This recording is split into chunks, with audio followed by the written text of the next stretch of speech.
usted encargada de posada? Sí, exactamente, esa soy yo. Qué bueno. Buenos días, ¿en qué puedo servirle? ¿Apenas estará buscando un alojamiento? Precisamente, sí. Llevo largo rato caminando, un largo viaje y estoy muy cansado. Quisiera descansar un poco. Que si puedo tomar así. Muchas gracias. Sí, déjeme presentarme. Soy Nathan Barjuel y vengo de Egipto. ¿De Egipto? ¿En serio? Nunca lo hubiera dicho. La verdad es que no reconozco en usted el acento egipcio. Es que yo soy judío, descendiente del padre Abraham. Pero es larga historia, yo me explico. Yo, de cuando era muy pequeño, mis padres migraron a Egipto. Y desde entonces no había podido venir a gloriosa Jerusalén. No había podido venir a presentar ofrendas en templo. No había podido venir a ver fiestas. Pero ahora, por las fiestas de la Pascua, he querido venir. Pero he llegado tarde. Muchas cosas por camino. Y he tenido que guardar reposo en otra posada. Por eso he llegado tarde. Con razón, ya decía yo. Pues bienvenido a nuestra posada, hermano. Yo soy Esther, esposa de Tadeo, hija de Simeón. Como ve, ahora mismo no le puedo presentar a mi esposo, porque imagínese que se fue para Betania a acompañar a Lázaro y a sus hermanas. Pero no sé, ¿le gustaría un poco de pan, algo de vino? Sí. Me ha leído pensamiento, precisamente, que sería bueno llenar estómago después de tanto viaje. Pero siguiendo un poco hilo de conversación, me estaba hablando que esposo iba a ver a Lázaro y a hermanas. Supongo que Lázaro será famoso por aquí, pero no conozco ese nombre. No, en serio. ¿Usted no sabe quién es Lázaro? Si después de lo que pasó con él está prácticamente en la boca de todo el mundo. ¿Y qué pasó? ¿Por qué en boca de todo el mundo? ¿En serio? Hasta Egipto no llegaron rumores de un hombre que estaba muerto, que llevaba 4 días en la sepultura y que Jesús, nuestro maestro, le devolvió la vida. A ver, momentos, si entiendo bien. Estaba muerto y sepultado. Sí, exactamente, no le estoy exagerando ni un ápice. Inclusive ya estaba en la tumba y sus hermanas María y Marta estaban absolutamente desgarradas por el dolor. Pobrecitos, ¿cómo estarán ahora? Imagínense, después de lo que pasó el viernes, deben estar muy prevenidos. Ya saben ustedes que todas las personas que son amigas de Jesús están siendo perseguidas por el Sanedrín, aún más esas que vieron de primera mano milagros. Pero, ¿qué pasó viernes?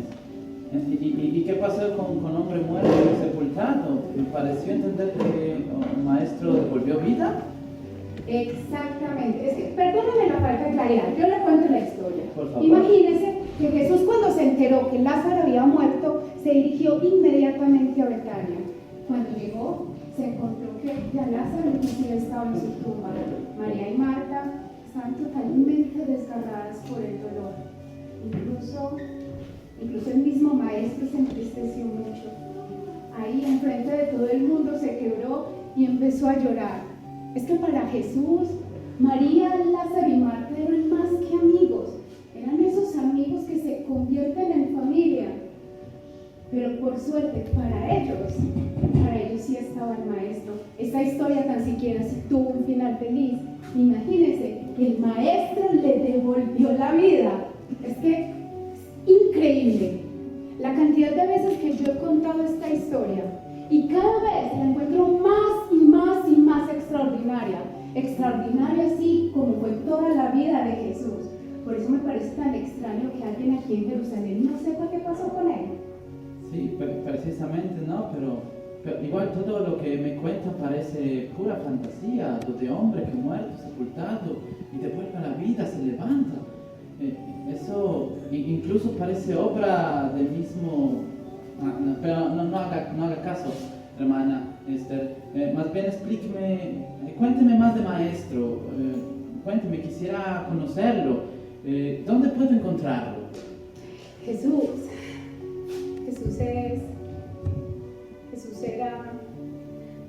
era único, ¿sabe? Jesús era un maestro, pero era un maestro de verdad. No un maestro que le enseña a uno algo que alguna vez otros le enseñaron. O que te enseña Cuando Jesús habla de las Sagradas Escrituras, lo hacía con tanta pasión, con tanta vehemencia, sin el mínimo atisbo de duda, que parecía que él hubiera estado presente en esos acontecimientos. Y cuando él lo hacía, él no era autoritario, por el contrario, era tan tierno y tan comprensivo.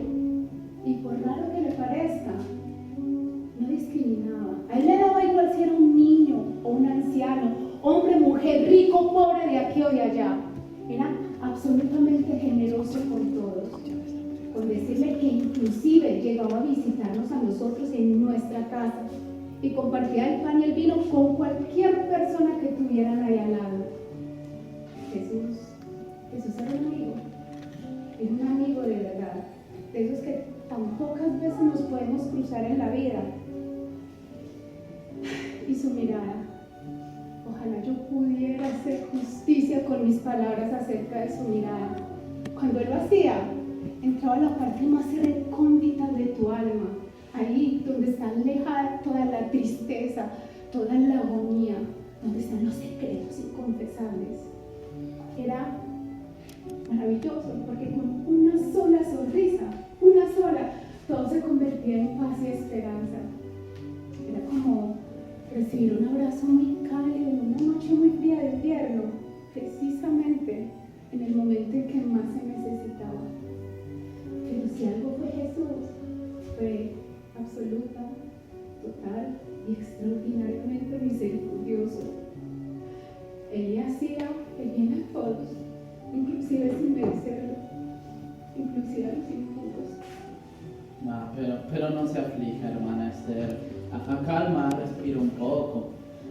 Hermano, perdóneme. Es que estos son momentos de mucha oscuridad para nosotros. Pero bueno, como le decía, la semana pasada Jesús llegó aquí a Jerusalén, vino a preparar las Pascuas para poderlas celebrar.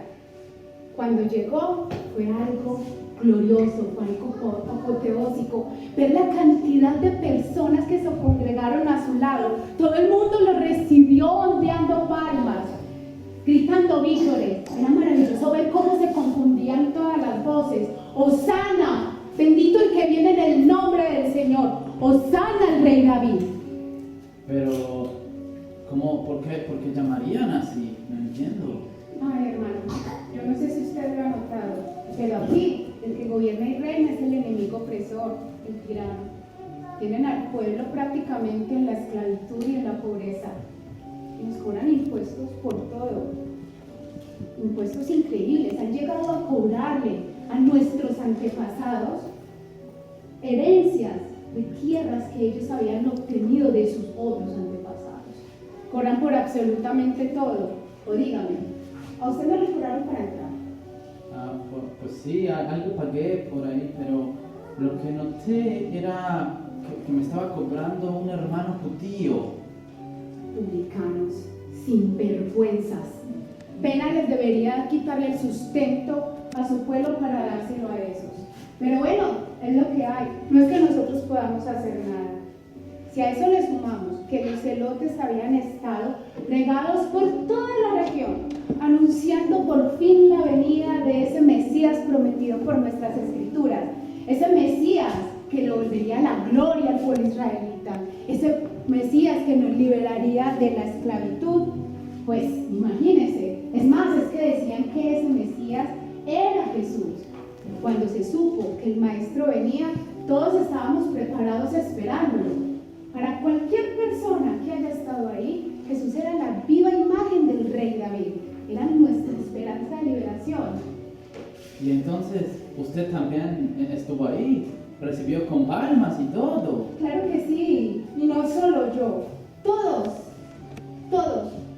casi todos de los que estuvieron acá estuvieron presentes. Y no solo ellos, se congregó una multitud impresionante. También es cierto que no todos eran seguidores fieles de Jesús. Muchos de los que estaban ahí sencillamente estaban ahí por la novedad, por el qué estaría pasando, curiosidad. Otros tanto, sencillamente estaban ahí por hacer lo que hacía el resto. Les parecía muy gracioso replicarlo. Pero fueron esos dos grupitos los que al otro día se desentendieron totalmente de Jesús, con decirle que muchos de ellos estuvieron presentes en primera fila en la flagelación del maestro, como si se hubiera tratado de un acto muy divertido, maravilloso. Flagelación. Pero, ¿de qué me está hablando? Ay, hermano, ¿usted quería saber qué pasó con Jesús? Pues esa noticia le tengo. Hace 2 días, el maestro celebró con sus discípulos una cena. Después de cenar, salió como hacía constantemente al monte a orar solo. Hasta allá se llegaron los soldados romanos, culpándolo de cuánto crimen se pueden imaginar. Era increíble. Lo apresaron y lo llevaron a donde Caifás a juzgarlo. Y de ahí empezó el camino de humillaciones y de vejaciones para el Señor. Empezaron a tirárselo de un lado al otro, como si se tratara de un trapo sucio.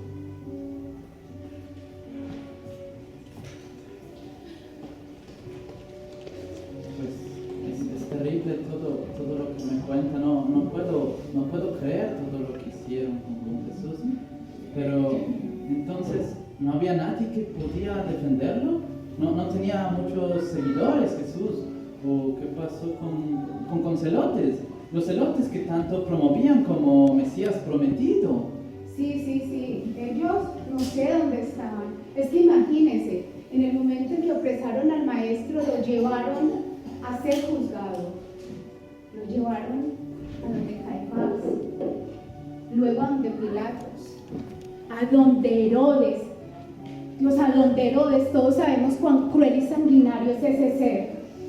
No es sino recordar lo que le hizo al Bautista. Es increíble.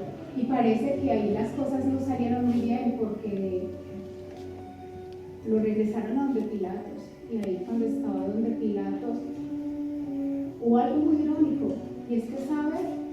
Él no le vio ninguna culpa al maestro, pero con tal de quitarse todas las presiones, de quitarse cualquier posible problema, sencillamente se lavó las manos y lo mandó a azotar. Y los celotes, no sé a dónde están en este momento, escondidos.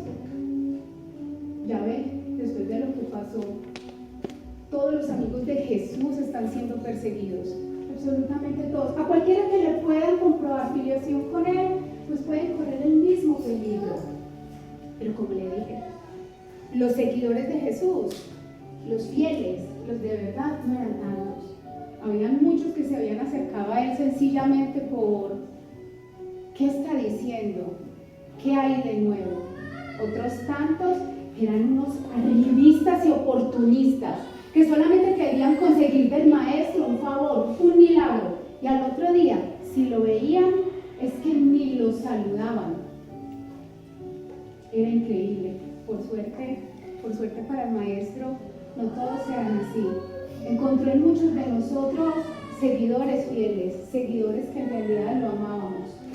Inclusive muchos de ellos pudieron acompañarlo a lo largo del camino, en la distancia, claro, porque los soldados romanos nunca permitieron que se acercaran. Mi esposo Tadeo estuvo presente en la flagelación del maestro y me dijo que fue el acto más atroz y espeluznante que a ojos hubieran podido contemplar.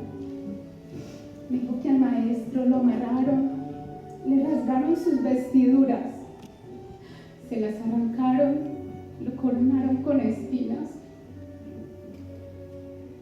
y lo azotaron de tal forma que dejaron su piel en carne viva. Claro, es que utilizaron ese flagrum, ese látigo que tiene una cantidad impresionante de cadenas de hierro, de esas que solamente utilizan los romanos. No me puedo imaginar todo eso. Para un ser humano todo. No tengo palabras. Sí, solo espero que se esté recuperando. ¿Recuperando? ¿Qué más quisiéramos nosotros? No. Después de eso al maestro lo condenaron a morir en la cruz, no habiéndoles bastado lo que le habían hecho. Sobre su piel hecha jirones le ataron un fuerte y pesado madero. y lo obligaron que lo llevara a lo largo del camino hasta el Gólgota. ¿Sabe? Varias veces él cayó presa del dolor, del sufrimiento y la deshidratación. Pobrecito. Y la única forma que encontraron de hacerlo levantar era con más latigazos. Y luego cuando estaba allá, lo crucificaron, lo clavaron en una cruz, ahí a los ojos de todo el mundo, permitiendo que absolutamente todo el mundo viera cómo agonizaba y cómo moría, como si se tratara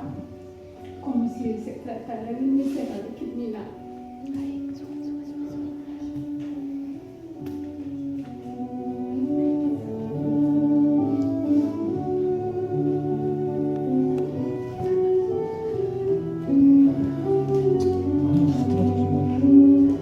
Shalom, Esther. Shalom, Esther. Shalom, hermano. ¿Qué hacen ustedes aquí tan temprano? Esther, necesitamos pan para el camino. Nos estamos yendo de aquí ahora mismo. ¿Se van? ¿Y para dónde se van? Mira, a cualquier lado menos estar aquí. Después de todo lo que ha pasado estos últimos días, fracasamos. ¿Para qué nos quedamos aquí? No, nos vamos. Ay, Cleofás, qué tristeza escuchar lo que me estás diciendo. ¿Y cómo vamos a hablar, mujer? Lo que se veía que era gloria, libertad, triunfo, terminó siendo fracaso, humillación. Es una catástrofe. Nos vamos para Emaús. A Emaús, pero si Emaús queda muy lejos de Jerusalén, ¿por qué? Para nosotros Jerusalén ahora es un sitio de tristeza, de pura tristeza. Sé que estamos en Pascua todavía, pero ¿cómo me alegro? ¿Cómo tengo esperanza si a donde quiera que voy solo encuentro la ausencia del maestro? Aquí no hay nada para nosotros, ¿vale? Nos tenemos que ir. ¿Usted también es discípulo de Jesús? ¿Quién es usted? ¿Y por qué quiere saberlo?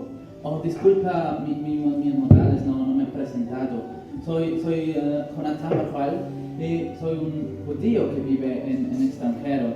Hace momentos precisamente estaba hablando con la hermana Esther y me estaba explicando historias de Jesús, y si ustedes no molestan, también quisiera escuchar la suya.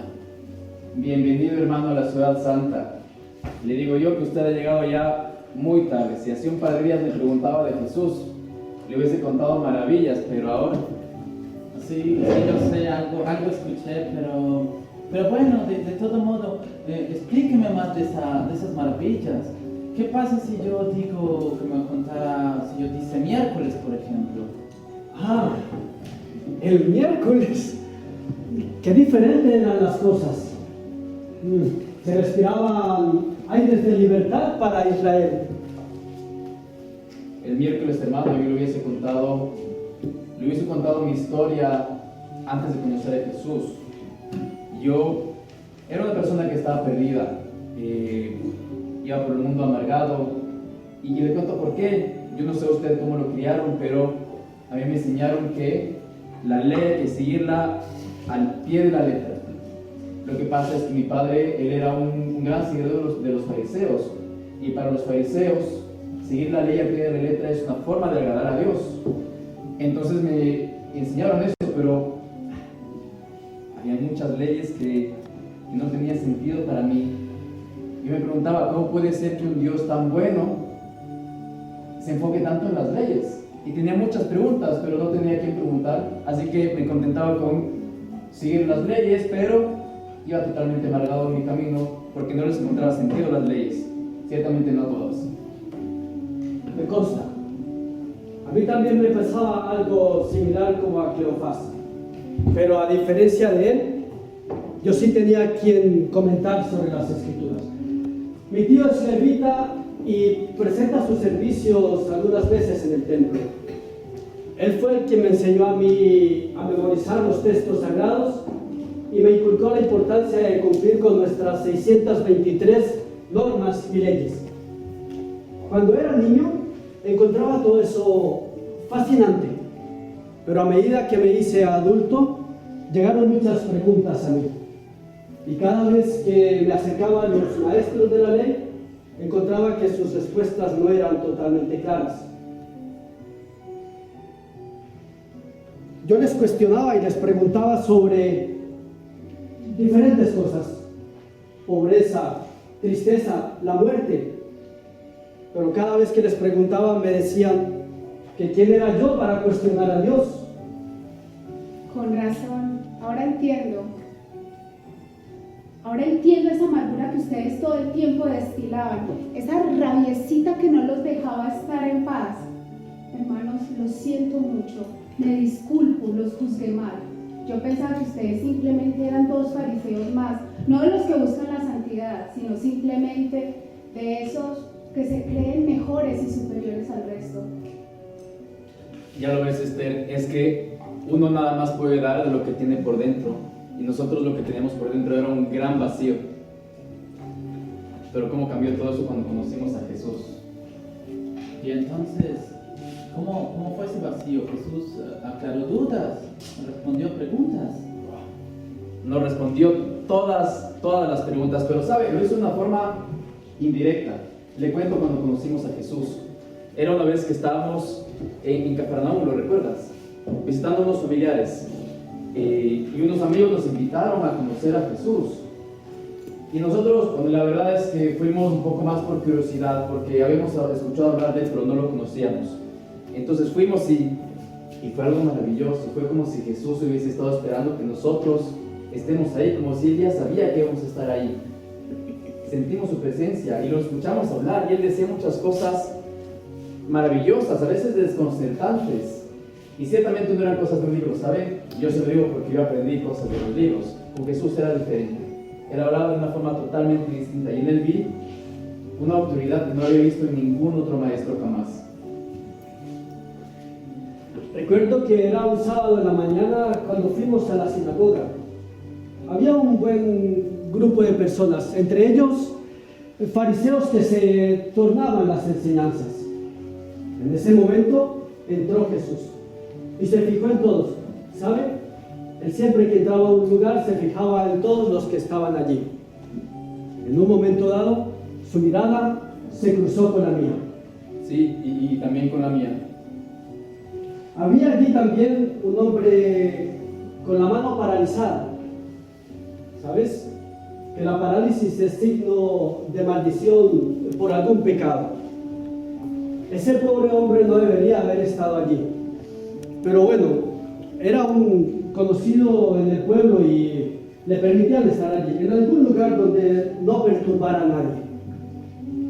En un momento dado, Jesús se fijó en él y le dijo que se pusiera en el medio. Mi corazón se aceleró. Claro, pues al ponerse en medio la parálisis de ese hombre nos afectaría a todos.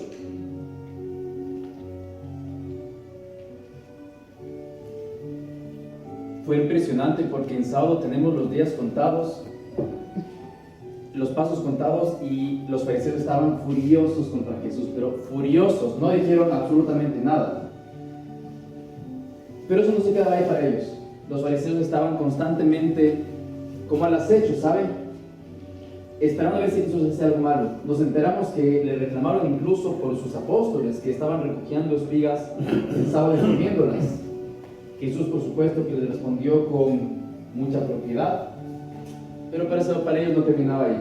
Estaban siempre al acecho buscando, esperando qué más va a hacer mal Jesús.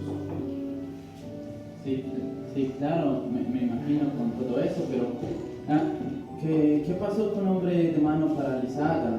¿Hizo caso a Jesús? ¿Se puso en medio? ¿Qué pasó? Sí, claro.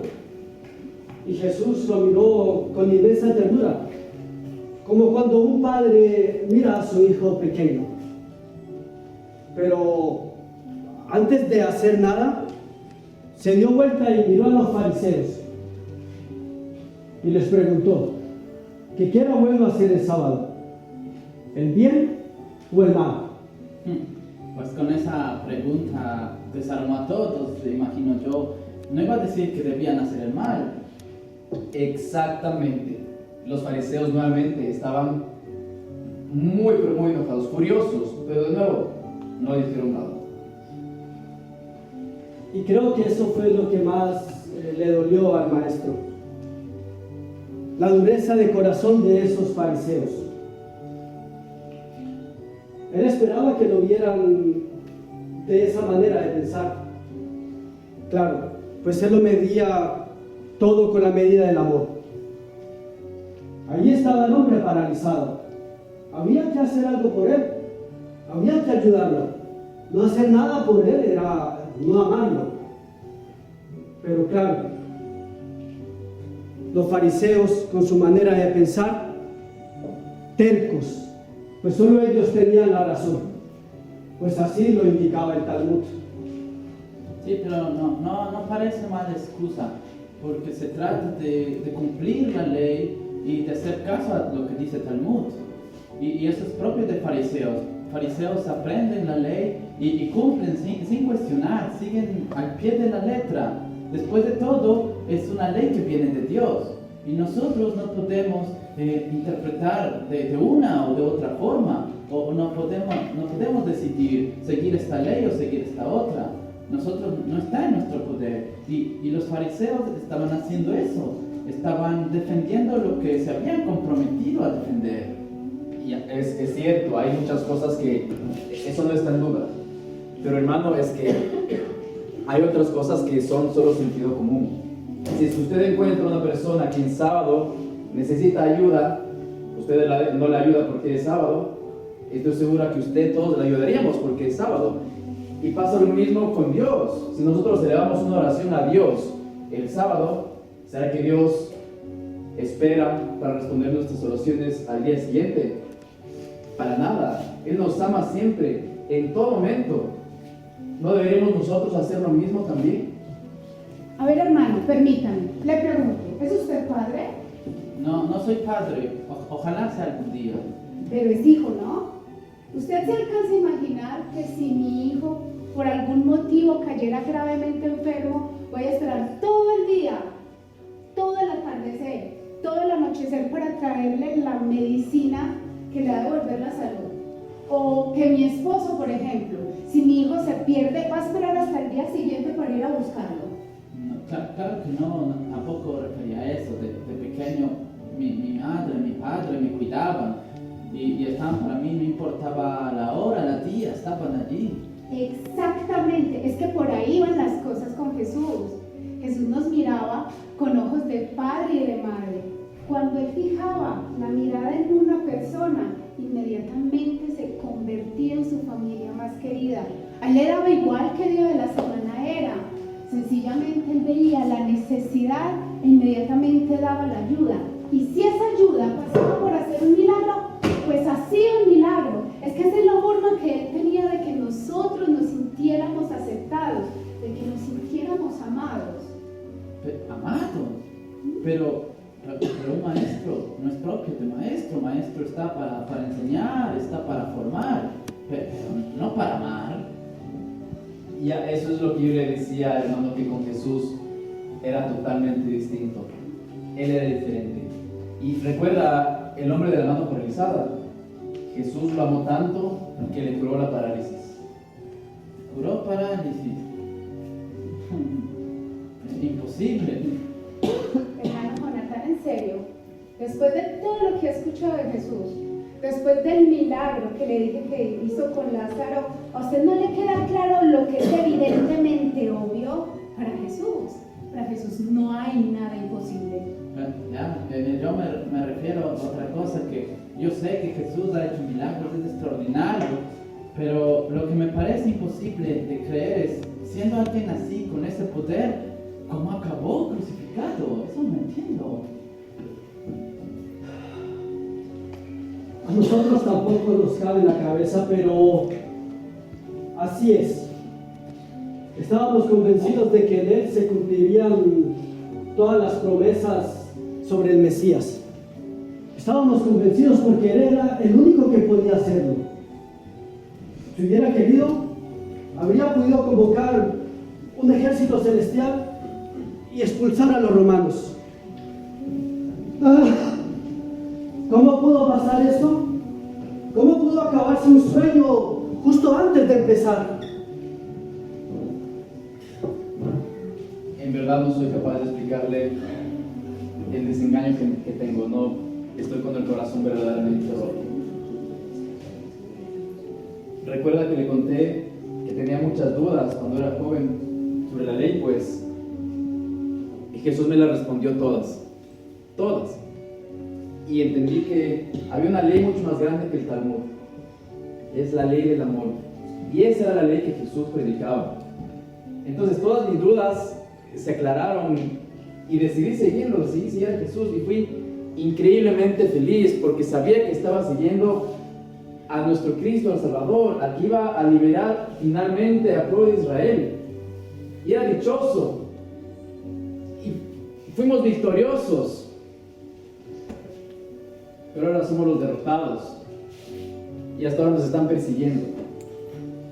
Es por eso que tenemos que irnos. No hace sentido que nos quedemos aquí.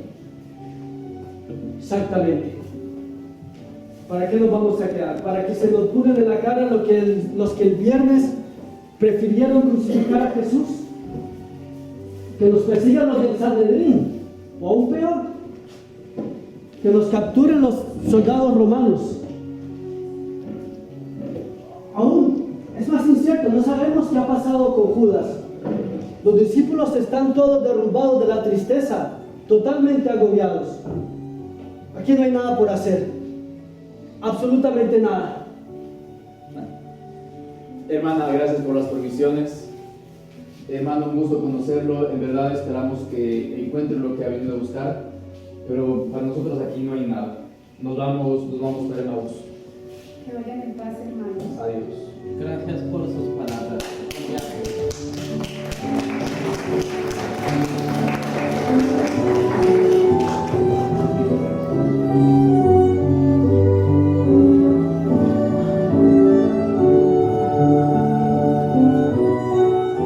Ellos no volverán, ¿verdad? No lo sé. La verdad es que no lo sé. Y si les soy honesta, yo no los juzgo. Hace algún tiempo mi esposo y yo perdimos a nuestro hijo mayor. Cuando eso sucedió, nosotros caímos en el abismo más profundo y más oscuro que alguien pueda transitar. No conozco un dolor peor que ese. Nosotros no queríamos saber nada de nadie. Con decirles que en momentos de desesperación solamente queríamos huir de Jerusalén, de esos lugares donde lo habíamos amado tanto y que ahora sencillamente nos recuerdan que no está. Es que sí es la muerte, o por lo menos la muerte de alguien a quien se ha llamado profundamente. ¿Y entonces estos hombres amaban realmente a Jesús? Realmente lo amaban, y no solamente ellos. Cualquier persona que se haya sentido amada por Jesús también. ¿Usted también? Claro, yo y mi esposo y mi hijo Marcos. Para nosotros era un verdadero orgullo. Era un honor que Jesús nos visitara en nuestra casa. Con decirle que esa última cena que él celebró con sus discípulos se celebró acá arriba en la planta alta. Estas manos prepararon el pan y el vino que el maestro compartió ese día con sus discípulos. Claro, entiendo pérdida de ellos y me imagino que usted debe estar también muy dolida como esos hombres que fueron a Emaús. Infinitamente. Pero es que, ¿sabe? Yo creo que cada persona tiene una forma particular de lidiar con el dolor y con el duelo. Yo ya perdí a la persona que más quería. Mi corazón de alguna forma es como si hubiera sacado un callo. Yo sé que a mí este dolor, este que estoy sintiendo, no me va a derrumbar. No. Es cierto que también tengo muchos interrogantes y que espero algún día encontrarle sentido a todo lo que pasó con Jesús. Porque por más que lo hago, es que no entiendo. Pero el pobre Cleofás y el otro hermano es la primera vez que pierden a alguien. Y eso que yo tenía una ventaja muy grande por encima de ellos. Es que a mí me quedaban mis dos hijos pequeños. Yo no me podía derrumbar. Yo no me podía echar a morir. Yo todos los días me tenía que levantar, quisiera o no quisiera, hacer buena cara, cumplir con mis obligaciones, aunque por dentro aún me sienta rota y solitaria. Sí, entiendo que esos hombres sacrificaron todo para seguir a Jesús, era su vida. Absolutamente, ellos dejaron todo de lado, ellos aparcaron su vida, dejaron familia, lo dejaron todo por seguirlo. Y de un momento a otro se encontraron con que están solos, con que Jesús murió. Imagínense, en este momento ellos están solos, se sienten juzgados, perseguidos, sienten que han fracasado. ¿Usted se lo alcanza a imaginar? Sí, y me siento abrumado por eso. Incluso, ¿puedo confesar algo? Sí, claro, hermano, dígame. Sí, yo venía a la fiesta de Pascua, pero también a mí me motivó unas noticias que llegaron hasta mi pueblo de un judío extraordinario, de un judío que hacía milagros, que era Mesías prometido. ¿Hasta Egipto llegaron noticias de Jesús? Sí, llegaron noticias, bueno, eran noticias variadas, porque unos decían que era Mesías prometido, pero otros también decían que era falso profeta, que se juntaba con prostitutas, con gente impura, que había toda clase de seguidores entre los que seguían a Jesús.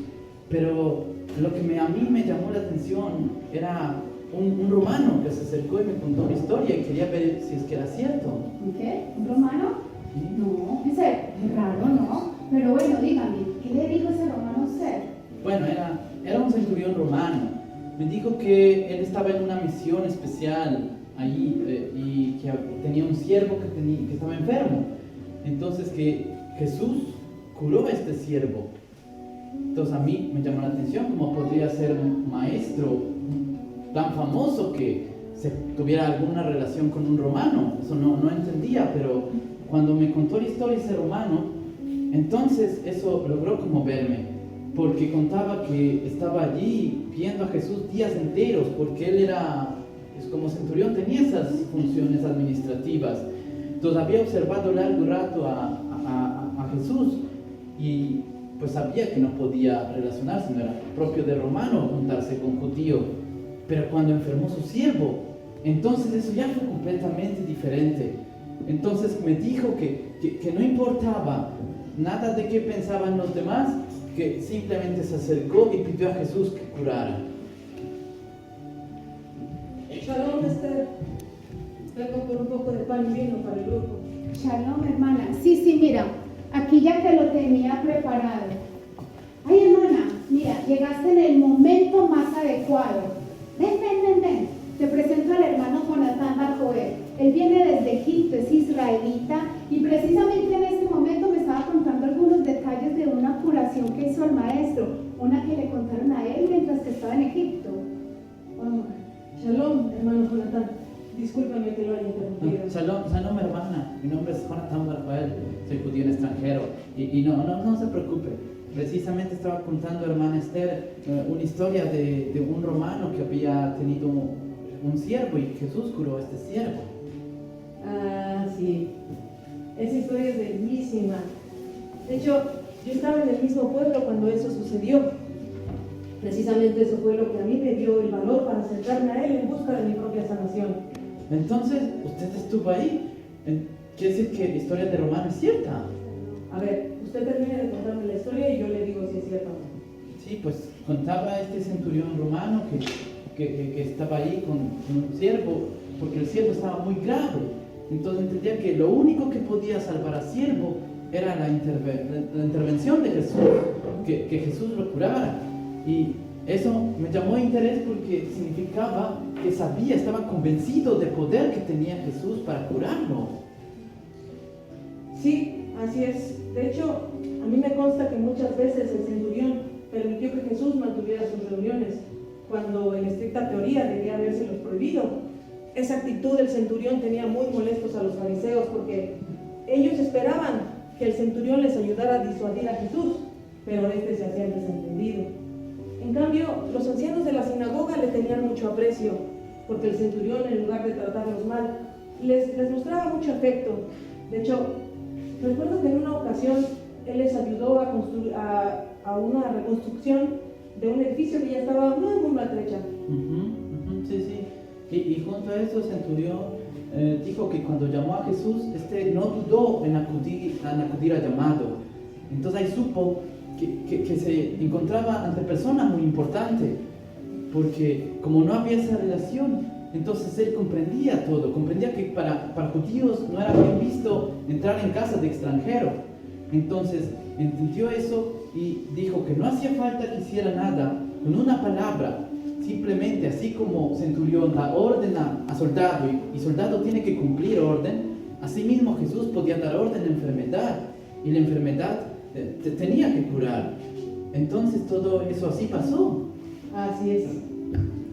Sinceramente, hermano, yo estaba muy conmocionada de ver que Jesús había accedido de entrar en la casa del romano, porque en ese entonces yo era tan impura como él. Y ese gesto de Jesús para mí era como un faro de esperanza en medio de mi propia situación. Y después, cuando el centurión dijo que no hacía falta que Jesús fuera, porque él no era digno de que entrara en su casa, a mí se me salieron las lágrimas, porque era como verme representada allí mismo. Yo tampoco era digna de que Jesús siquiera me mirara. En fin, cuando Jesús escuchó lo que dijo el centurión acerca de que solo bastaba con que él diera una orden para que la enfermedad quedara curada, incluso el mismo Jesús se maravilló. Dijo que hasta en ese momento no había encontrado una fe que se pudiera comparar con la de este centurión. Jesús le sonrió y lo miró largamente. Era como si le estuviera diciendo muchas cosas más con la mirada, muchas cosas muy lindas. Para mí era como si se estuvieran reencontrando un padre con su hijo. Después Jesús le dijo que se fuera y que sucediera conforme a su fe. El centurión se puso muy contento porque sabía que justo en ese momento su siervo había quedado curado. Se dio la media vuelta y salió corriendo muy feliz. Ay Dios, ese día sí que fue maravilloso. Sí, claro, maravilloso todo eso. Pero, perdón mi imprudencia. Usted había dicho que es impura como centurión romano. ¿Qué quería decir? No se preocupe, hermano. No es ninguna imprudencia. De hecho, yo le puedo contar mi historia con mucho gusto. Siéntese, por favor. Mi historia termina con un final, con un encuentro maravilloso con Jesús también. Verá usted, yo soy judía, descendiente de Abraham. Y durante 12 años, yo fui tan impura como cualquier extranjero. Yo no podía entrar al templo a presentar mis ofrendas, ni podía relacionarme prácticamente con nadie. Porque si lo hacía, cualquiera que tuviera contacto conmigo iba a quedar igual de impuro como yo. Y la verdad es que pues estaba excluida de la sociedad y eso me hacía sentir inmensamente sola. Sí, cuánto siento que se siente sola. Pero entonces, ¿puedo preguntar qué le hacía tan impura? Yo padecía flujos de sangre constantemente. Usted no sabe, hermano, lo mucho que me dolía mi cuerpo por esa enfermedad, pero también el alma. Esto de los sangrados era algo que no todos sabían que yo tenía, pero que yo sabía que estaba ahí. Yo muchas veces ponía cara de que todo estaba bien, de que era feliz. Y yo estoy segura que mucha gente me lo creía, porque habemos mucha gente así, ¿verdad?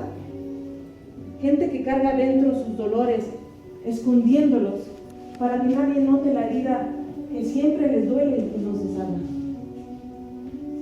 Aunque la verdad, hermano, es que yo pensé en algunas ocasiones que me había curado porque visité muchísimos médicos, o más bien, supuestos médicos con supuestas curas. Lo intenté de todo.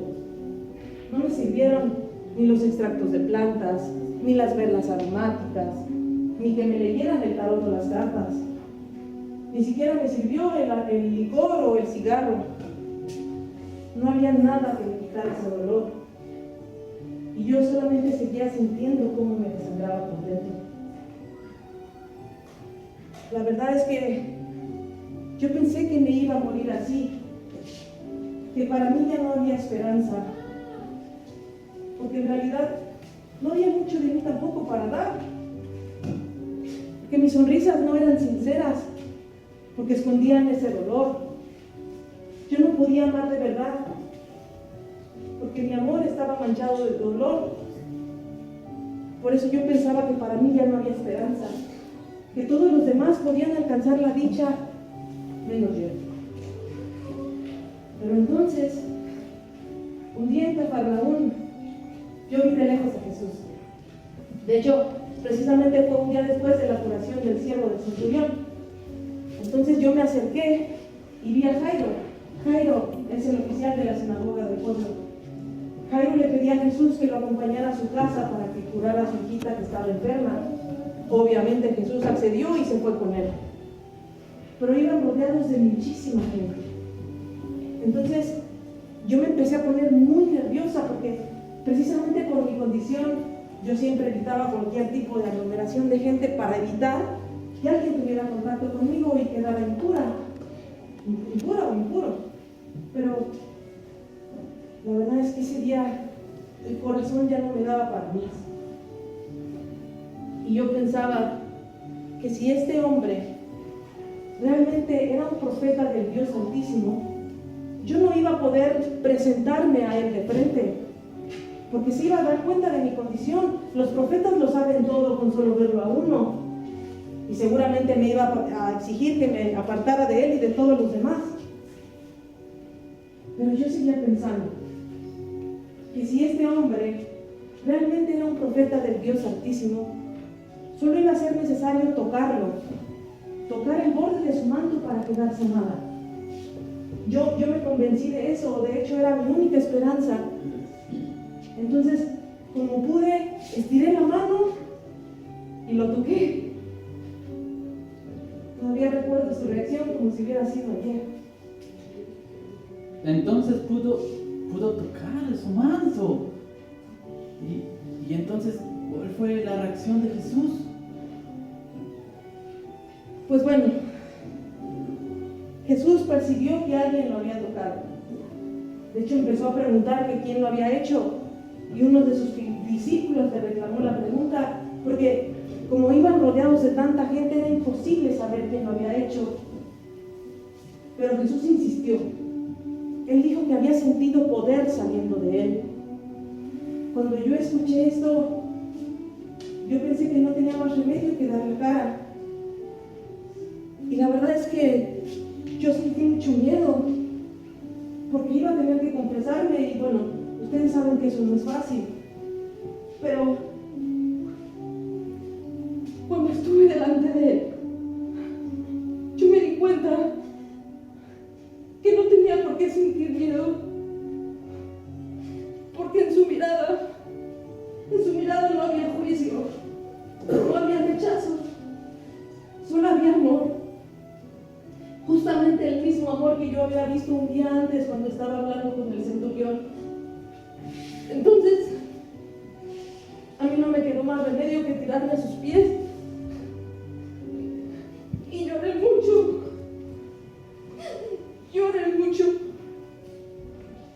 En ese momento, yo estaba sacando todo ese dolor que llevaba contenido por 12 años. En ese momento admití mi verdad. Y cuando por fin lo dije todo, cuando me desahogué, Jesús me dijo la palabra más maravillosa de todas. Bueno, al menos para mí. Y por esa palabra, hermana.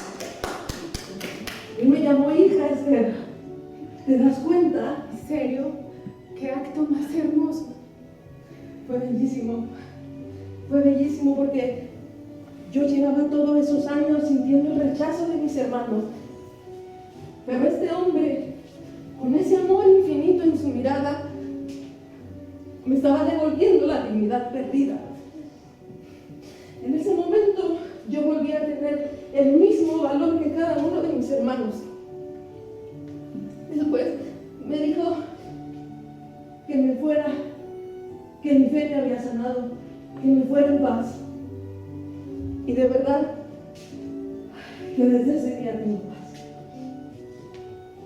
Claro, me quedé impresionado por todas esas palabras que nos cuenta que experimentó con Jesús. Y y la verdad es que sí, pero todavía hay algo que no tiene sentido para mí.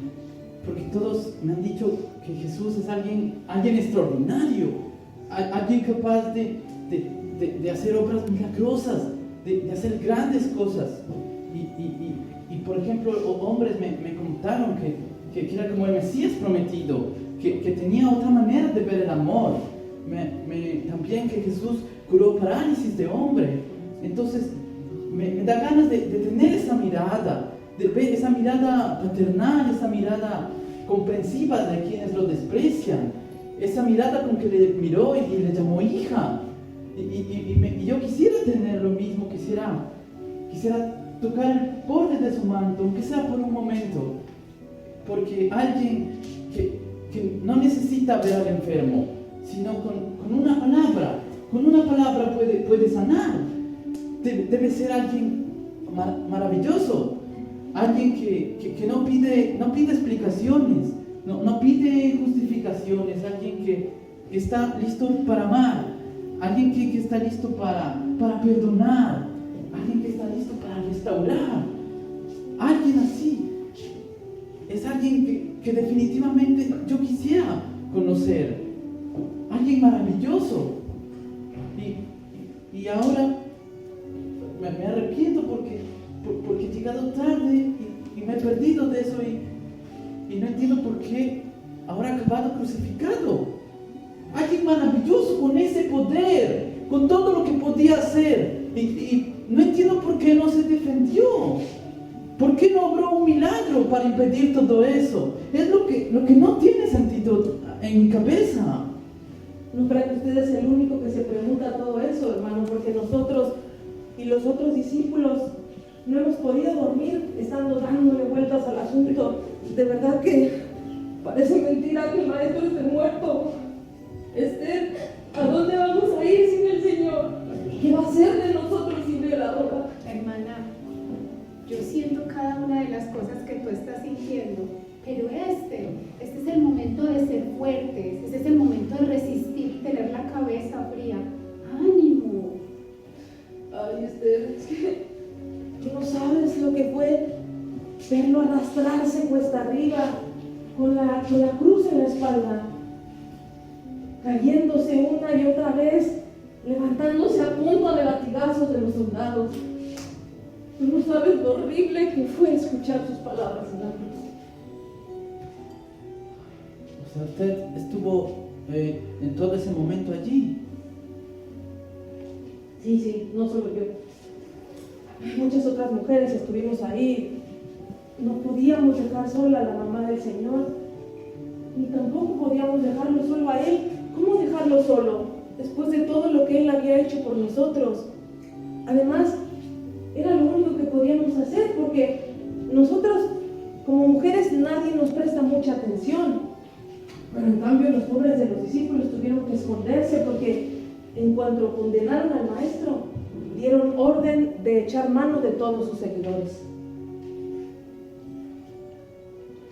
Pero entonces, ¿cuáles fueron últimas palabras de Jesús en la cruz?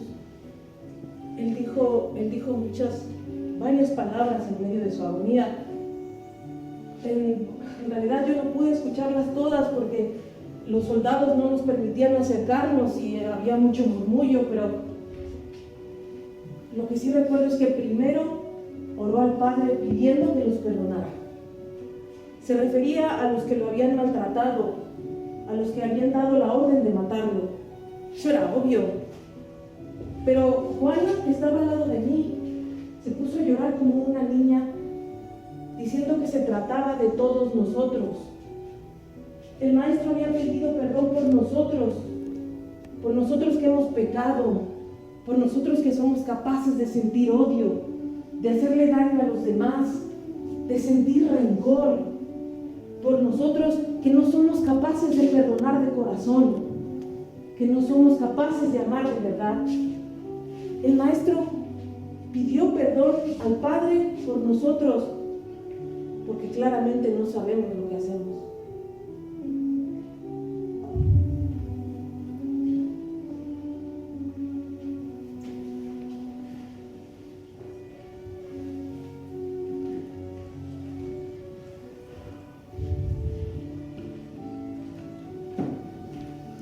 tú, Zebedeo?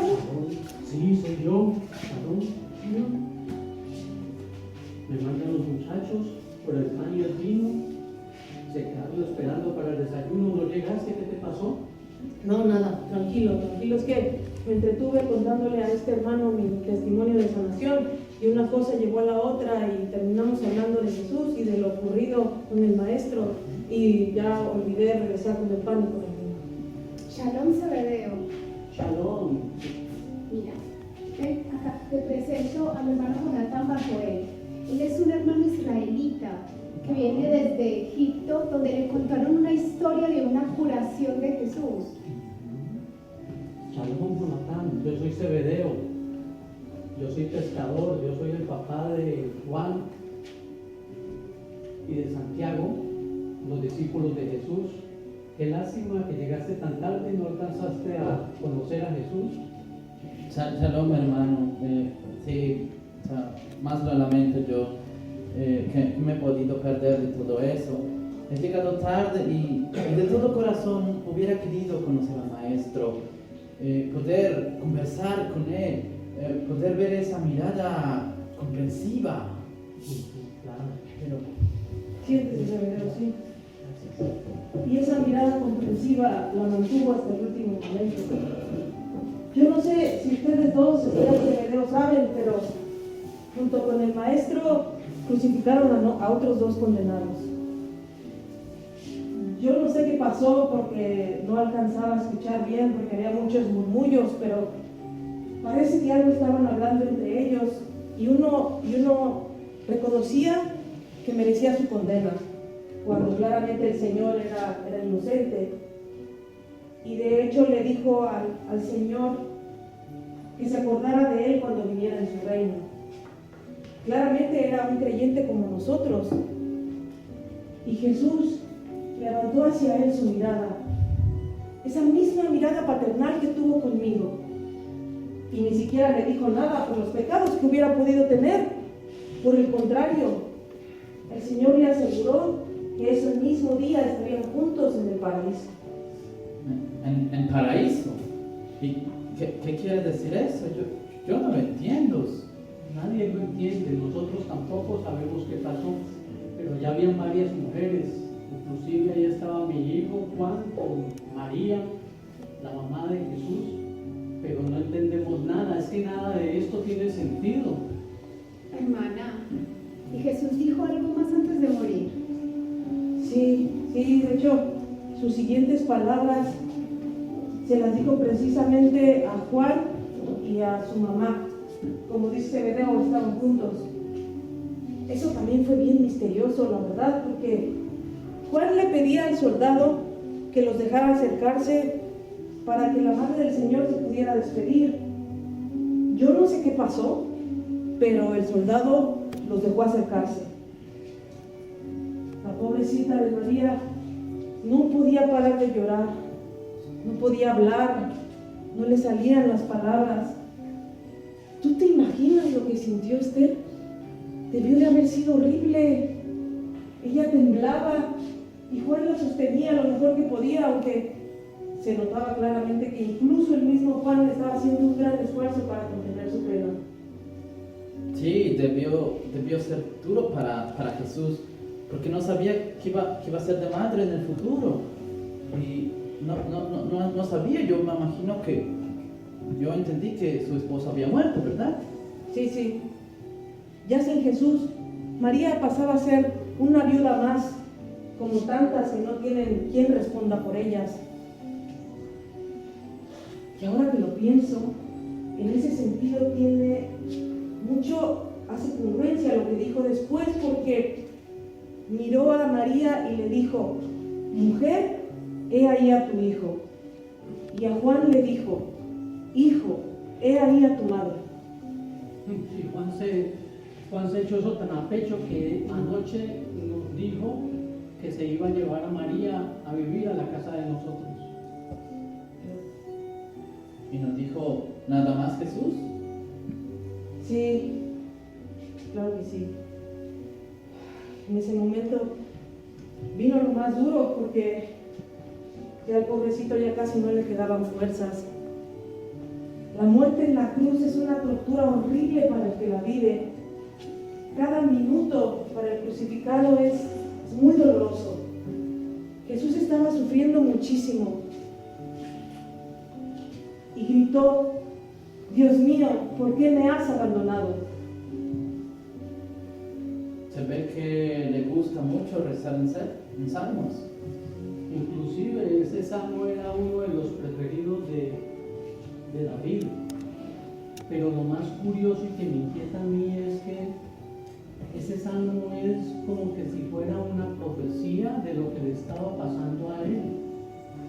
Es que nada tiene como sentido, ¿no? Muchos de los que estaban ahí empezaron a murmurar y a burlarse, diciendo que esperaran a ver si Dios venía y los salvaba. Como si con esas palabras Jesús le estuviera reclamando al Padre. Por el contrario, ese salmo es un voto de confianza plena en el Padre. Era la certeza que tenía David de que aún en el peor momento y cuando se está más mal, uno puede tener plena confianza en que Dios lo va a salvar. Es un salmo de confianza, no de reclamo.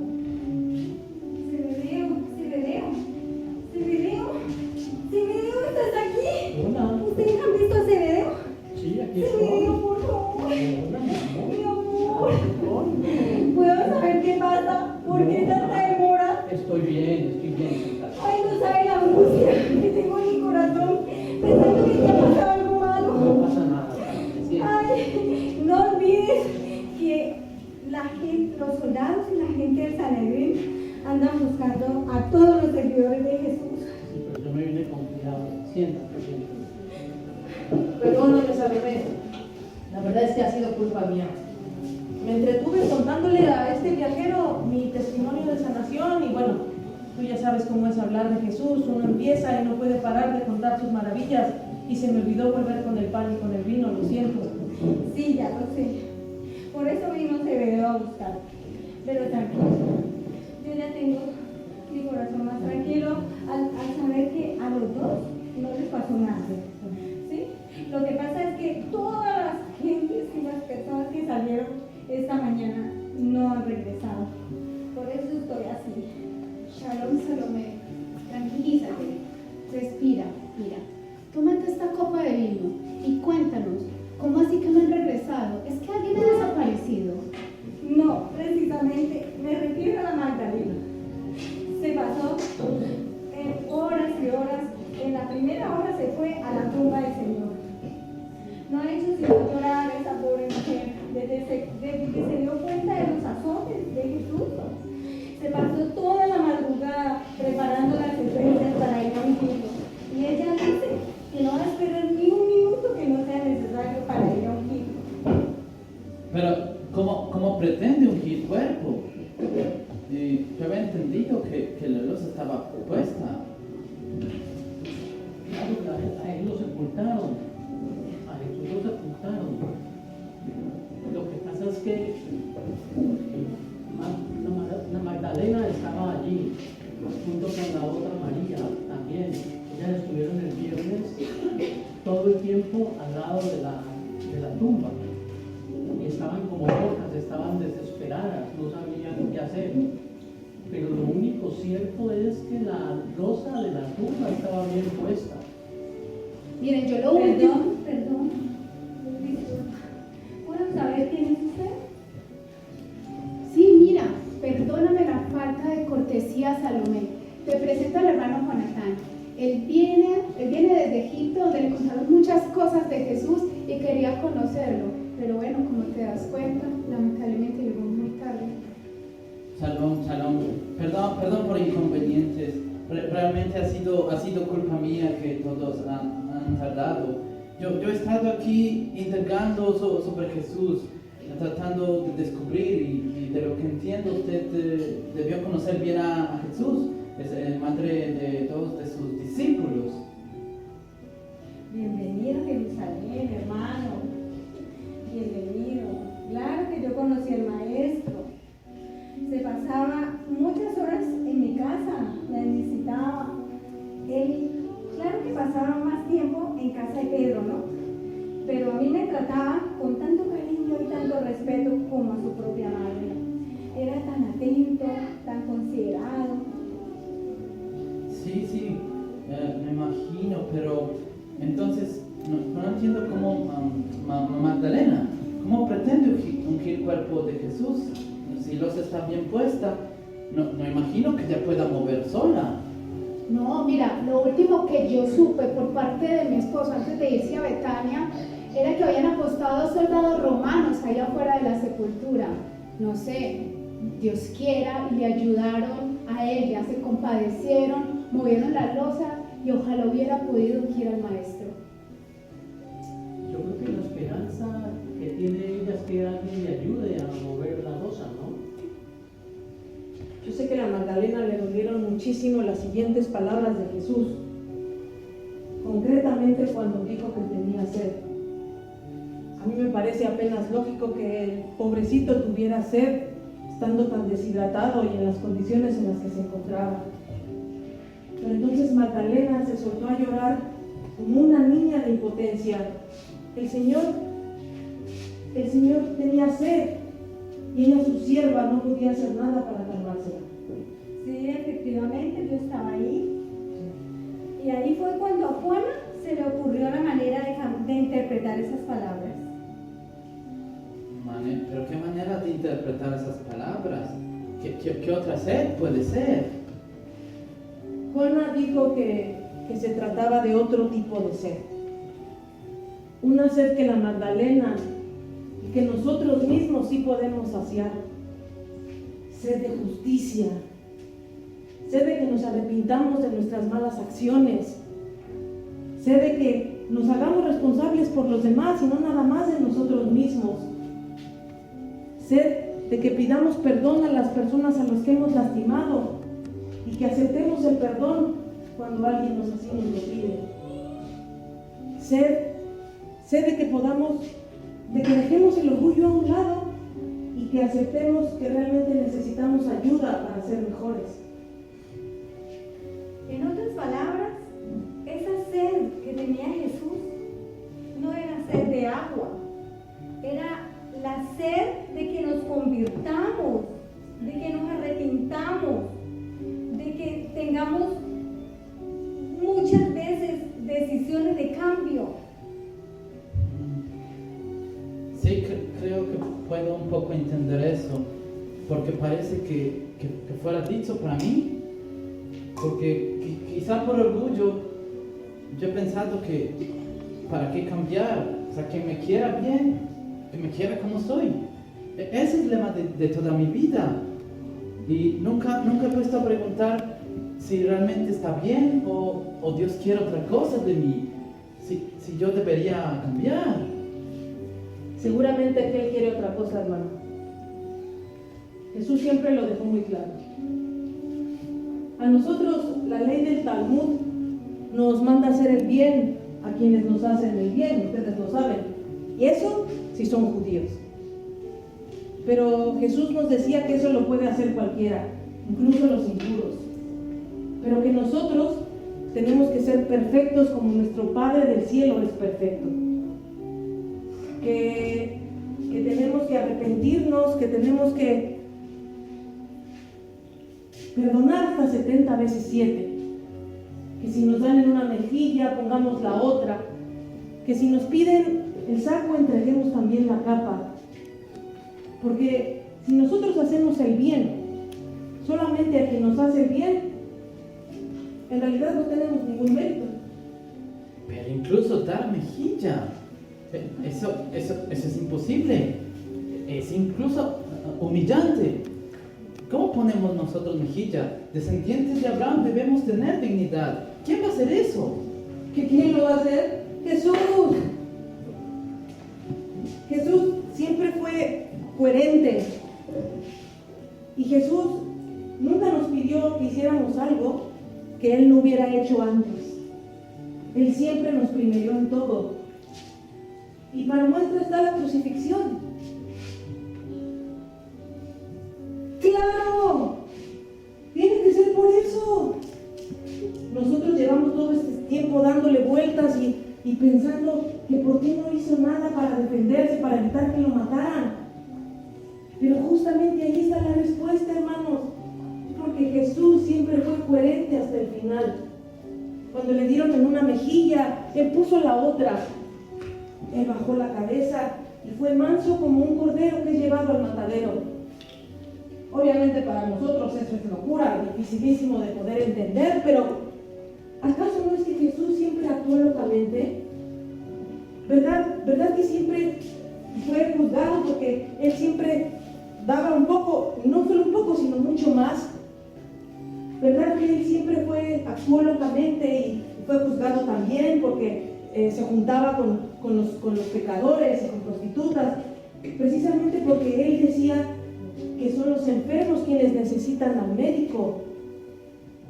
¿Cómo más me pudo haber sanado a mí, mi cuerpo, mi alma, mi espíritu, si no hubiera estado loco de amor? Pura locura nada más. Sí, hermana, tienes razón. Claro, ¿saben? El día de la última cena, yo escuché a Jesús decir muchas cosas, pero hubo una en particular que se me quedó dando vueltas y vueltas. Él dijo algo como que no hay amor más grande que aquel que da la vida por sus amigos. También dijo otras cosas que, si soy honesta, es que yo no las entendí. Dijo algo así como que ya no estaría, que a él ya no lo verían, pero que regresaría. No sé, algo muy loco, algo muy raro. ¿Será que eso quiso decir cuando Él dijo que a él nadie le quitaba la vida, sino que Él la daba? Puede ser, porque, ¿sabes? No hay un amor más grande que aquel que da la vida por sus amigos. No hay un amor más grande. Claro, no es obvio. Lo de Jesús no fue un asesinato. Lo de Jesús fue un sacrificio.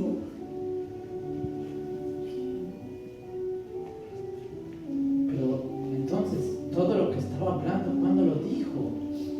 No hace mucho tiempo.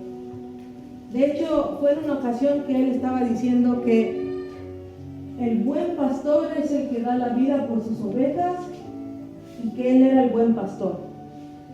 Y sí, precisamente dijo que el Padre le permitiría dar la vida y... ¿Pero y qué? ¿Qué más dijo?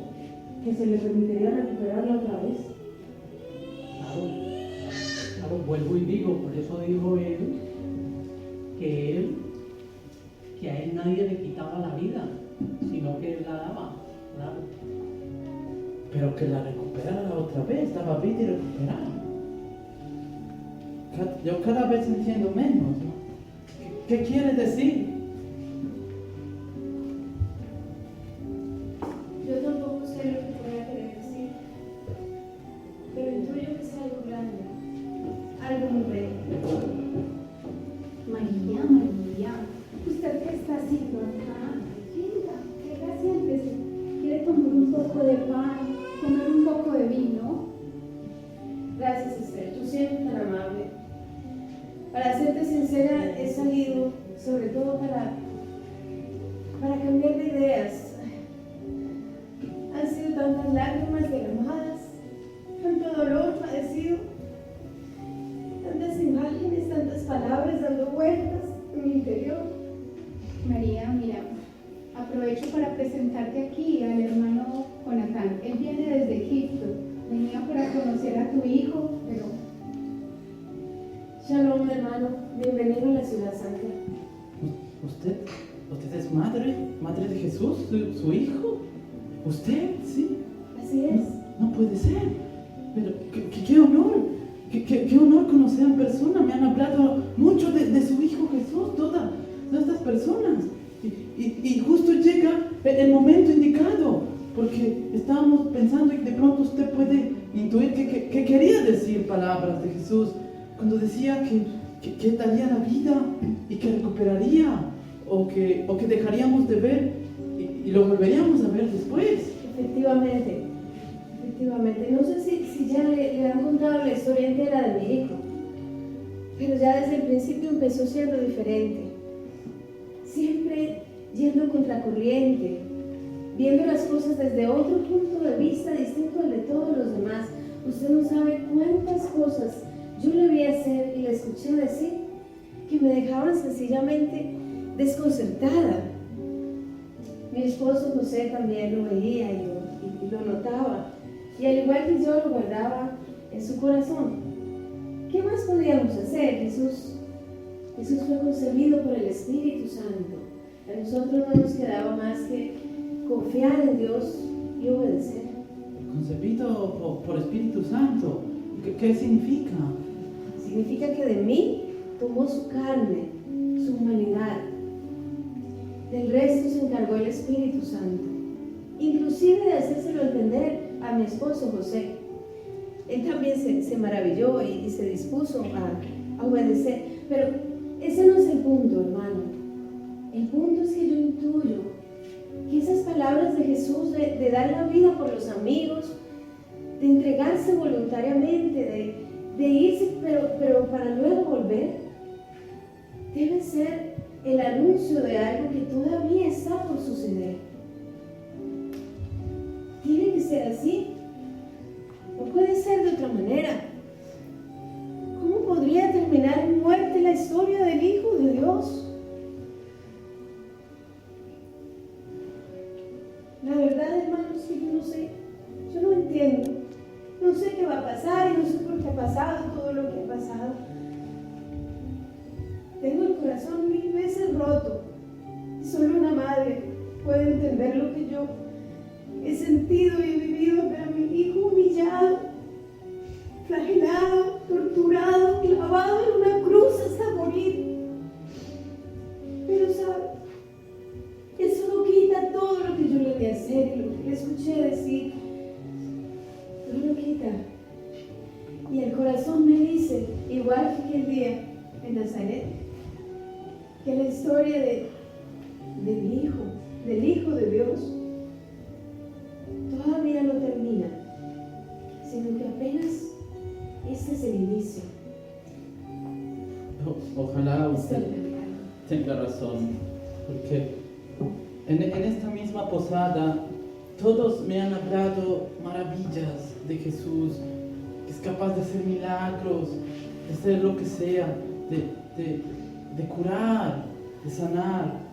Cleofás y otros discípulos también se basaban en que Jesús manejaba la ley del amor, que con eso obraba, nos daba ejemplo, que tenía otra perspectiva, que tenía criterios de libertad. Y asimismo con todas las historias con mano paralizada, con lo que le llamó hija, y todo eso me hace tener esa ilusión de querer sentir todo lo que sintieron todos, porque yo desde hace tiempo que yo siento un vacío que está en mí, y es un vacío que no puede llenar, que intento decir a todos que está bien, que quiero convencerme a mí mismo, pero el vacío está ahí. A veces no lo siento porque trato de distraer con amigos, con trabajo, pero miro alrededor y me siento completamente solo. Y veo y me siento incompleto. Ese vacío no se va. Ese vacío está ahí. Entonces llegan noticias al pueblo que existe un maestro que es capaz de ver a los ojos y al corazón, que puede sanar lo que sea, que puede sanar no solo cuerpo, que puede sanar el alma, que puede sanar y llenar ese vacío. Y entonces surge esperanza y después me entero que está crucificado, que está muerto. Entonces, ¿cómo puedo tener esperanza de esto? Dígame, ¿cómo puedo ver la luz? Hermano Jonathan, no pierda la fe. Mi hijo dijo muchas veces que las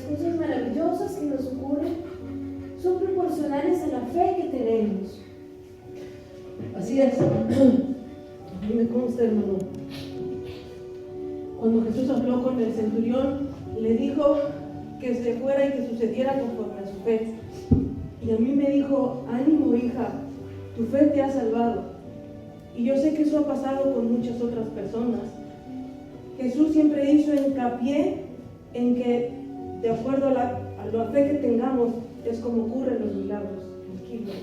Así es. Mi vida entera, mi historia entera es una historia de fe. Me han ocurrido muchos milagros, pero eso solo es posible porque yo creo en Dios. Creo firmemente que Él puede hacer maravillas, verdaderos milagros en la vida de cada uno de nosotros, si se lo permitimos. Yo creo que en Jesús está la respuesta a todas sus dudas, que en Él está la luz que puede iluminar toda su oscuridad. Lo creo sinceramente. ¿Se anima a creerlo usted también? Me está pidiendo que crea lo imposible. Ya, a mí también me lo pidieron aquel día. Sé que le estoy pidiendo que crea a pesar de que Él ha muerto en una cruz. Pero, ¿saben? En aquel entonces en Nazaret yo entendí una verdad que habita para siempre en mi corazón y que es lo que me da fuerza cuando todo parece fracaso, que ilumina mi oscuridad, cuando las cosas parecen no tener una salida. Pero dígame cuál es esa verdad, porque yo veo dolor, veo tristeza, veo pena y no veo esperanza. Donde quiera no veo luz, veo oscuridad, no hay vida, yo solo veo muerte. Yo lo sé, hermano. Las cosas parecen muy duras, pero la verdad que le voy a decir es muy sencilla. Espero que la guarde en su corazón para siempre. Para Dios, nada es imposible. Nada. Madre, ¿dónde te encuentras? Te estoy buscando. Por favor, madre. Aquí estoy, María. Aquí estoy. ¿Estás bien? ¿Estás? Aquí estoy, María. ¿Estás bien? ¿Te encuentras bien? ¿Te ocurrió algo en el sepulcro? No sabes lo que me ha ocurrido. Me ha ocurrido lo más bello, lo más hermoso. Bendito sea Dios, que ha cambiado mi lamento en baile y mi tristeza en un gozo infinito. Que María, por Adonai, dinos qué te pasó. Sí, María, por favor, nos tienes en ascuas. Cuéntanos qué es eso tan bello. ¿Qué pasó? Tiene que haber sido algo extraordinario porque esta mañana estaba hecho un mar de lágrimas y ahora estás feliz. ¿Qué pasó? Celedero, no sabes lo que ha pasado. ¿Qué pasó? He visto al Señor, mis ojos han visto al Señor. He hablado con Él, Celedero. ¿Verdad? Tan loca, mujer. Espérame, Magdalena. Yo me imagino que dices que lo viste porque alguien te ayudó a mover la piedra y lo ungiste, pero de ahí que digas que hablaste con él. Los muertos no hablan y a Jesús nosotras lo vimos morir. A ver, María, para un momento. Respira, por favor, y tranquilízate. Yo sé que cuando sientes mucho dolor, puedes inclusive llegar a pensar que viste y escuchaste algo, pero eso no es real. No son mis imaginaciones. No me lo he imaginado. Cuando llegué al sepulcro, vi la piedra que ya estaba movida. No habían guardias sentados, no había nadie en el lugar. Entonces entré para ungir el cuerpo de nuestro Señor. Y entonces el sepulcro estaba vacío, hermanos, completamente vacío. Sí, entonces salí como loca, como enloquecida para poder contárselo a los discípulos. ¿Y ya se los contaste? ¿Qué te dijeron? Se los conté. Naturalmente ellos no podían creer quién había podido haber movido tremenda piedra y haberse llevado el cuerpo de nuestro Señor. Pedro naturalmente salió como enloquecido hacia el sepulcro. Luego Juan lo siguió y yo también seguí detrás de ellos. Juan naturalmente se le adelantó a Pedro, llegó primero, miró por la ventana y después Pedro llegó, entró. Los dos vieron el sepulcro vacío, vieron las vendas de nuestro Señor en el suelo y vieron su sudario doblado en una esquina. Pedro estaba totalmente desconcertado y Juan, en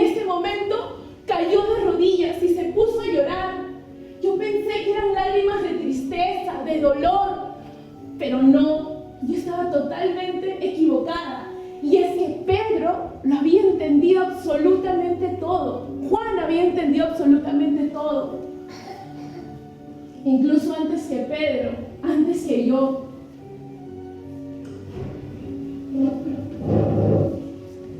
María Magdalena, ¿me puedes explicar qué te pasa? ¿Por qué pasas de estar tan triste y ahora estás tan feliz? Es que en ese momento, Salomé, en ese momento, vi a un hombre de espaldas. Mis ojos aún estaban anegados de lágrimas y yo pensé que era el hortelano. Me había confundido con él, que él había movido la piedra y se había llevado el cuerpo de nuestro Señor. Pero no era así. En ese momento, cuando Jesús habló, mi corazón volvió a la vida y entendí que era Él. Había tardado en darme cuenta, pero no, era Él, María. ¿Era Jesús? Sí, eran sus palabras, esas mismas palabras que tantas veces me animó, me enseñó. Era esa misma voz que me restauró, que me devolvió la libertad. Pero Juan, Magdalena, ¿cómo es eso posible? ¿Cómo puede ser? ¿No está muerto Jesús? No, Jesús no está muerto. Jesús vive. Jesús está vivo, hermanos, está vivo. Está vivo. Él me ha mandado aquí para que se lo diga a sus discípulos. Ya se los dije. Me dijo que los estaría esperando en Galilea, pero no te encontré, madre. No te encontré. Quise venir aquí para decírselos. Jesús vive. ¿Ahora me crees? ¿Ahora me crees? Sí. Claro que sí, para Dios no hay nada imposible. ¿Pero qué estamos esperando? ¡Vámonos! Yo también quiero ver el sepulcro vacío y quiero ir a Galilea a ver a Jesús. ¡Vámonos, vámonos, vámonos! Vamos, Zebedeo, vamos a ver qué piensa Pedro y Juan.